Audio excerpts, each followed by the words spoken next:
Black Maid's Dutch phone call shocked the millionaire. Then her secret came out. It was supposed to be just another day at the luxury Grand Crest Hotel. Guests bustled in and out, and Amara, the quiet, soft-spoken maid, went unnoticed, as always. She moved silently through the marble halls, her cart rattling slightly as she adjusted a vase in the corner suite. But then, it happened. A ringtone pierced the quiet air. Amara pulled out her old phone, answered, and began speaking fluently in Dutch. The room froze. Just a few feet away, an ultra-wealthy Dutch millionaire, Mr. Van Doren, had overheard every word. His eyes widened. His glass slipped slightly from his hand. Who was this woman? A hotel maid, speaking like European royalty. Within moments he turned to his assistant and whispered, "Get her name. I want to see her. Now." What followed next would uncover a secret buried for years, a truth no one was prepared for, and a life that was never meant to be hidden in silence.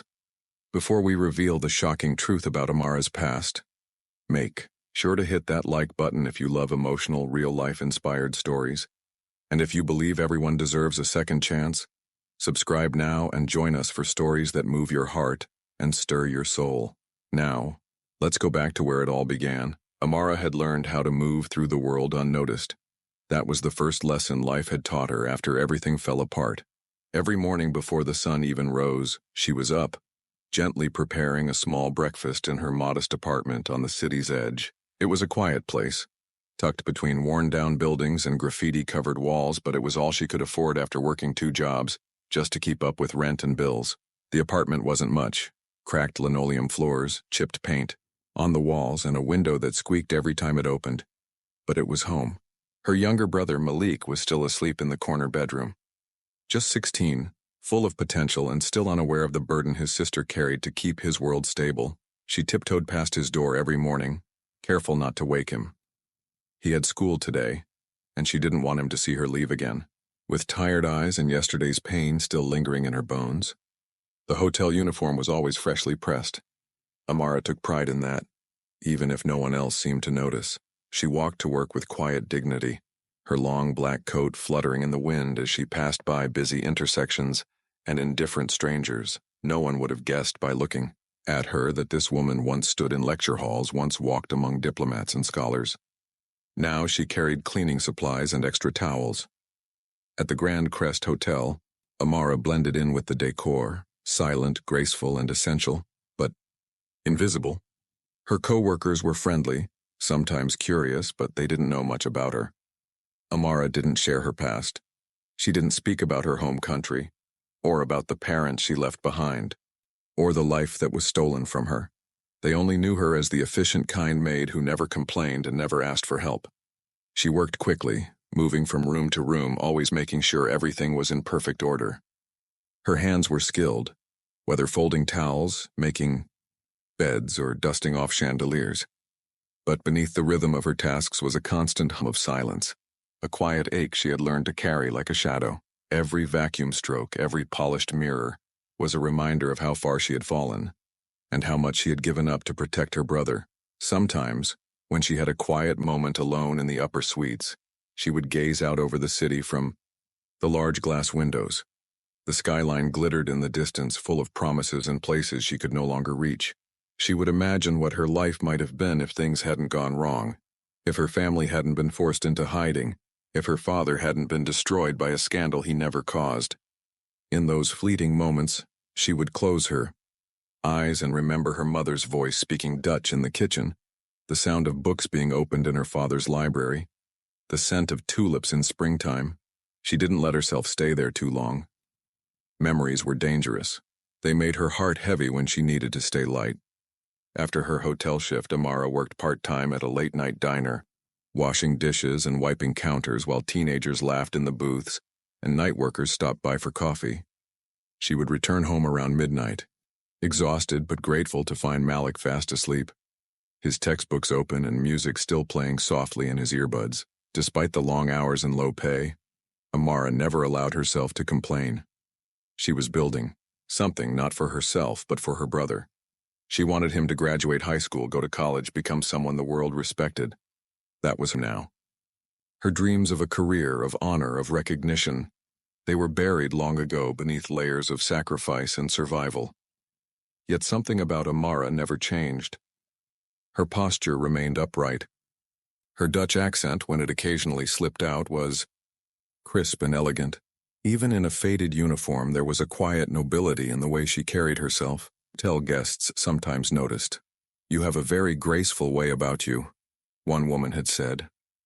Amara had only smiled and thanked her, never revealing that she once gave speeches at international youth summits. Life hadn't been fair, but she had made peace with that. At least she thought she had, until that phone call. That day, everything began like normal. Amara was on the 12th floor, fluffing pillows and wiping down counters. Her phone rang. A number from overseas. She hesitated, unsure if she should answer while on the clock. But something inside urged her to pick up. Maybe it was instinct. Maybe it was fate, she answered softly. "Hello? How got it, Metja?" It was a brief call, only a few sentences exchanged. But it was enough. She didn't realize that behind her, just across the grand hallway, a man had heard every word. A man whose name carried weight in international circles. A man who instantly recognized the refinement in her speech, the fluency, the accent, the choice of words that only the elite in Dutch society used. That man was Mr. Van Doren, and he would not forget her voice. Long before Amara scrubbed hotel floors and wiped down tables, her life was one of quiet prestige.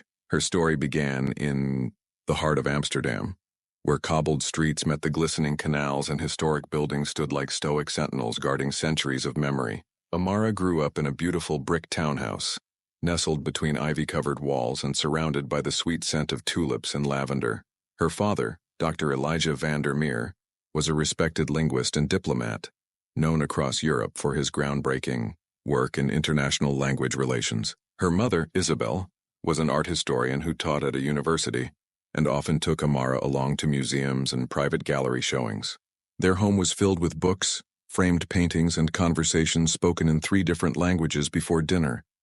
Education wasn't just encouraged, it was a way of life. From a young age, Amara showed an extraordinary gift for languages. By 10, she was fluent in Dutch, English, and French. By 14, she could read and write in Arabic and German. Her father adored her curiosity and often called her Mein kleiner Professor, my little professor. They would spend hours together in his study, where he'd point at different globes and maps, teaching her not only the words people spoke but also the culture behind them. But beneath the warm glow of academic success and cultural richness, storm clouds had already begun to gather.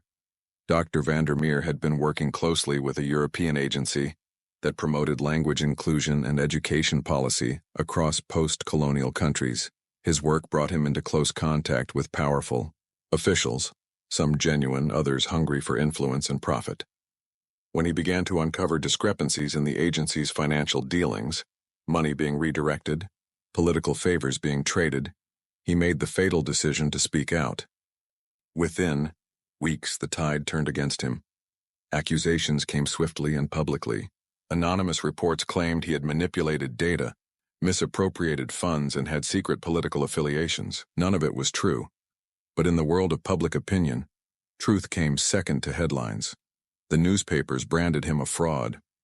His colleagues stopped answering his calls. His university suspended him pending investigation. And overnight, the man who once gave lectures to packed auditoriums was treated like a pariah. The worst blow came when masked men broke into their home. In the dead of night, they didn't steal anything, they simply tore the place apart. Books shredded, drawers yanked out, his research destroyed. It wasn't a robbery. It was a warning. Fearing for their safety, Dr. van der Meer made the unthinkable decision. He would disappear, but not before protecting his daughter. Amara was just 17 at the time. She had been preparing for university exams when her father pulled her aside with red-rimmed eyes and trembling hands. He handed her a sealed envelope and said, "You must leave tonight, take your brother, go to America, you have family there. Someone will meet you." Amara wanted to fight back. She wanted to stay and prove his innocence. But the look in his eyes told her the truth. There would be no justice here. Not for him, and not for them. That night, With nothing but a suitcase, her younger brother, and a heart full of grief, Amara fled.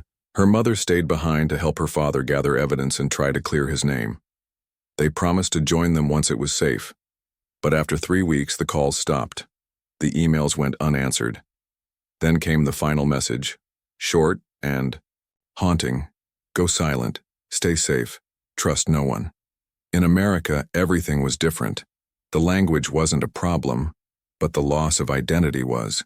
She went from being a top student at a prestigious Dutch academy to being just another immigrant girl with no credentials, no papers, and no voice. The relatives who were supposed to help her were overwhelmed themselves. She was given a couch to sleep on, and later told she had to figure things out on her own. So she did. She got a fake ID just to get a cleaning job. She changed her last name from Vandermeer to James, taking on a name that would raise fewer questions. She stopped speaking Dutch in public. She taught her brother to forget their home, their past, and everything connected to it. Every time someone asked where she was from, she would smile and say, "I was born in New York." It wasn't true, but it kept them safe. Years passed, and Amara buried herself in routine. She never told Malik the full truth. She wanted him to grow up without the fear she carried every day, that someone, somewhere, would recognize her, that the wrong word, the wrong name, or the wrong memory could unravel everything. But the truth has a strange way of finding its voice, and on that day at the hotel, when she answered the phone and spoke Dutch for the first time in public in nearly a decade, something inside her cracked open. She hadn't meant to. The voice on the other end belonged to an old family contact from the Netherlands, someone who thought she was long gone. Hearing her native language again, without filters, or fear had brought tears to her eyes. For just a moment, she forgot where she was. She forgot she was a maid in a strange land. She was Amara Vandermeer again, but what she didn't realize was that someone else had heard that voice too, someone who knew exactly what it meant, Mr. Van Doren. And with that call, her carefully built life was no longer invisible. Van Doren was not a man who overlooked details. In the world of international business and high-stakes investments, the smallest anomaly could cost millions or expose fortunes.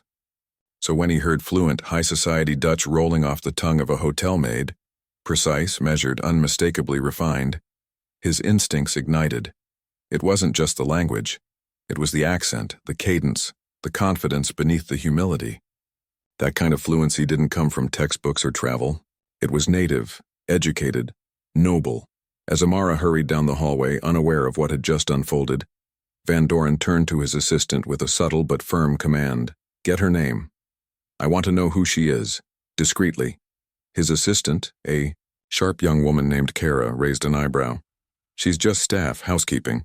No one speaks like that and folds towels for a living," Van Doren replied, his voice calm but unwavering. "Find out everything." That evening, as Van Doren sat in his penthouse suite overlooking the city skyline, Kara brought in a file. It was thin, too thin. Her name is Amara James. No birth records, no school credentials. Social Security number traces back only 7 years. Van Doren leaned forward, reading the sparse information. She speaks Dutch fluently, has no visible past, arrived out of nowhere, and she called someone in Amsterdam. He tapped the folder thoughtfully. "What do we know about the number she dialed?" Kara hesitated. "It belongs to Willem Kortig, retired government worker. Used to be with the Ministry of Education. Now lives in a rural town outside Utrecht." That made Van Doren pause. "I met Kortig years ago," he said slowly. "He was close to Vandermeer." The name hovered in the air like a ghost. Dr. Elijah Vandermeer, the fallen Dutch diplomat, whose legacy was still shrouded in scandal and silence. Many believed he had died. Others whispered that his family had vanished deliberately. Van Doren stood up. "I want to meet her. Don't tell her who I am. Just invite her here under any pretense. Let's see what she says." The next morning, Amara was summoned to the penthouse. Her heart dropped the moment she read the room number. Only one guest stayed there, Van Doren. She took a deep breath, fixed her hair, straightened her uniform, and knocked. "Come in," came a deep voice. She entered, cautious, clutching her cleaning kit like a shield. The room was quiet, elegant, and bathed in morning sunlight. Van Doren stood by the window, a cup of coffee in hand. "You must be Amara," he said, turning slowly. "Please." "No need to clean. I just wanted a word." Amara froze. "Sir? I don't usually speak with guests unless—" "What?" he asked gently. "Unless they speak your language?" She stiffened. Van Doren smiled, but it wasn't unkind. "I heard you on the phone. Your Dutch is perfect, but not just perfect. Cultivated. Which begs the question, what is someone like you doing here?" Her throat tightened. "I don't know what you mean." "I think you do." She swallowed hard. "With respect, sir, if there's nothing for me to clean, I should go. I knew your father." The sentence struck like lightning. Amara's knees nearly buckled.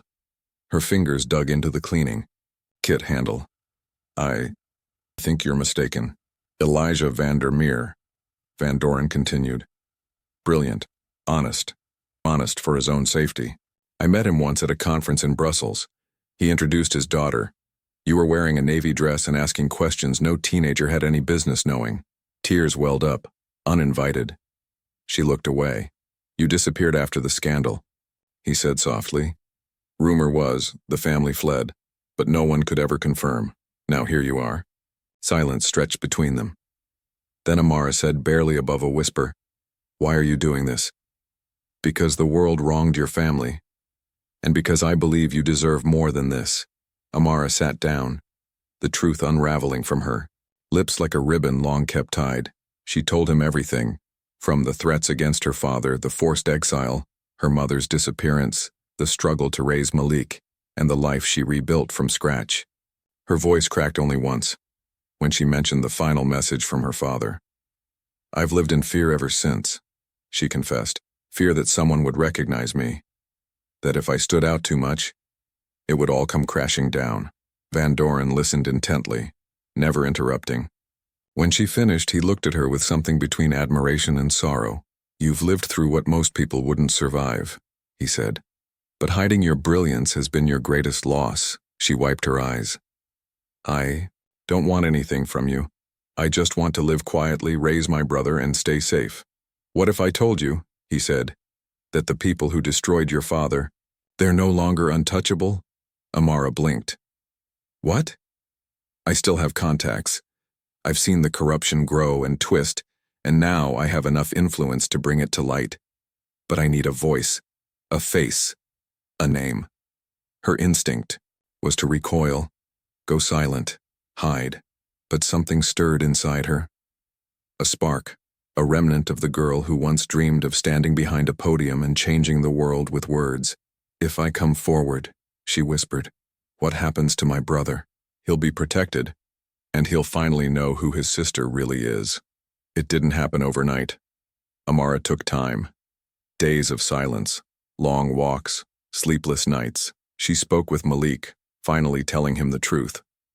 At first he was angry, not at her, but at the world, at the unfairness of it all. Then he hugged her and said, "Let's do this." With Van Doren's help, Amara was introduced to a lawyer who specialized in international justice cases. They began gathering evidence, old letters, emails, testimonies from former colleagues of her father. One by one, pieces of the puzzle began to fit. News outlets picked up the story. "Fallen diplomat's daughter breaks silence." The headline went viral. Public sympathy surged. Debates erupted across Europe about justice, corruption, and exile. And then came the final blow. Several corrupt officials were indicted, their ties to the scandal exposed. Amara's name was cleared, her father's legacy was restored. And for the first time in years, she stood not as a hotel maid, but as Amara Vandermeer, daughter of honor, voice of truth. Months later, Amara walked through the doors of an international university, not as a cleaner, but as a guest lecturer. She now worked with human rights organizations, helping displaced families reclaim their identities. Her story had inspired thousands, especially young immigrants who felt invisible in foreign lands. Malik was thriving, on a full scholarship, studying law. And Van Doren? He stood in the crowd during Amara's first public speech since her return to the world stage. He clapped the loudest. In her final words that day, Amara said, "I once believed that silence kept me safe. But I've learned that truth, spoken with courage, can move mountains. If you feel invisible, know this. Your story matters. You matter." The audience rose to their feet, and as she stepped down from the podium, Amara felt something she hadn't felt in years. She was no longer hiding. She was home.